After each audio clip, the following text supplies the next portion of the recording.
Welcome back to the Me Kevin Report. You probably already heard the Fed dropped interest rates 0.25%, and I'm back with the foldable whiteboard to tell you that during their press conference, the Federal Reserve Chairman Jerome Powell also said basically something that would end the global economy. And this is what we want to pay attention to understand what are the signs of this, because after all, this is news that makes you money. But before we go deep into what the Fed is deathly afraid of, what might cause a global catastrophe, we have a message from our sponsor. Put these dates on your calendar because on November 16th, I will be at the luxurious Fairmont Hotel in downtown San Francisco, and on 2/20/2020, the day before the 10X Growth Conference in Vegas, I will be hosting an in-person real estate investing crash course all day, one day. You get me answering your questions about real estate and teaching you how to understand real estate. This isn't like one of those crappy seminars either where I try to sell you some program at the end. No, all just info. Hope to see you there. By the way, the Vegas event will be located at the Bellagio and will include food. Also, you can email me for a +1 coupon if you'd like to bring a friend or family member. All right, folks, this is fresh off the press. We just watched Federal Reserve Chairman Jerome Powell announce his rationale behind the rate decrease. Let's hit some of the most important things that were just said.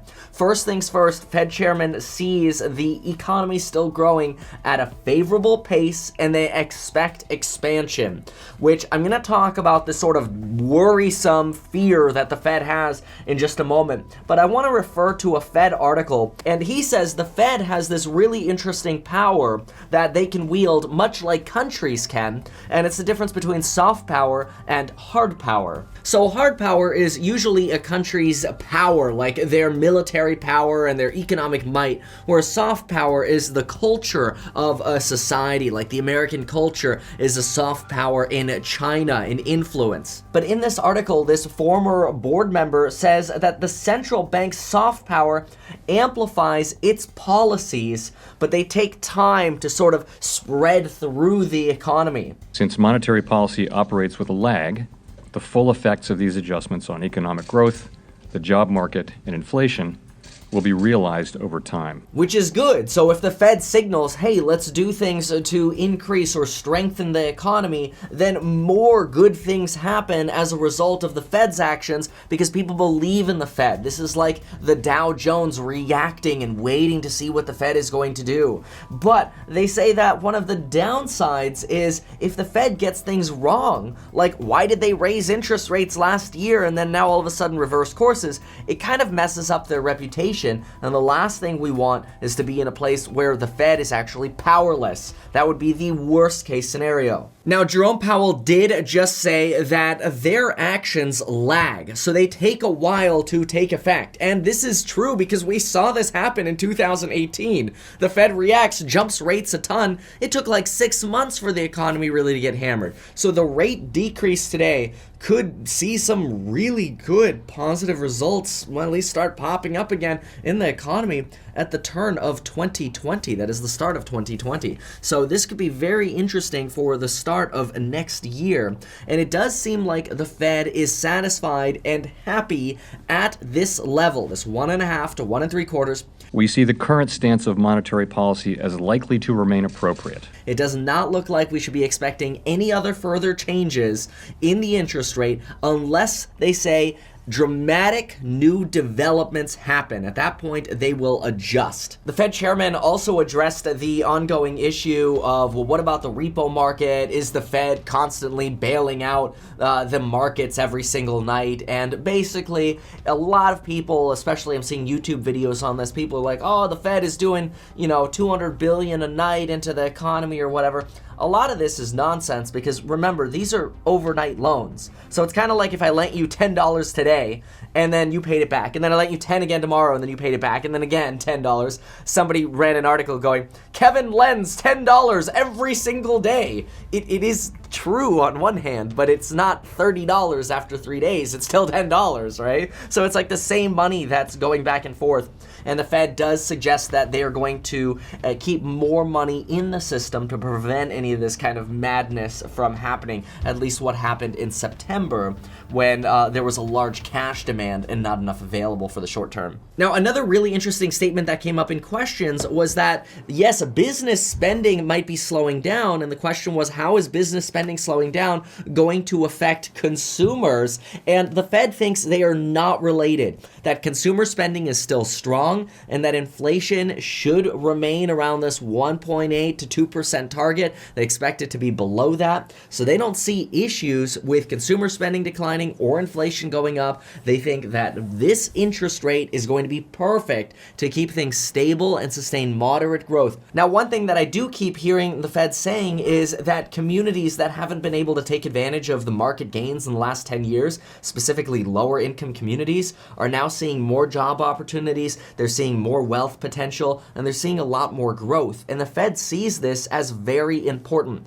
The Fed does not want to pull the blanket out on poor people who are just now having the opportunities to participate in the market. People who live and work in low and middle income communities tell us that many who have struggled to find work are now getting opportunities to add new and better chapters to their lives. The Fed wants everybody to have the equal opportunity to participate. So believe that they're going to keep doing everything in their power to make sure that any kind of crash is averted, because they want to keep things at a moderate expansion. Now, I think it's helpful also to give a quick summary as to why the Fed believes the market is slowing down.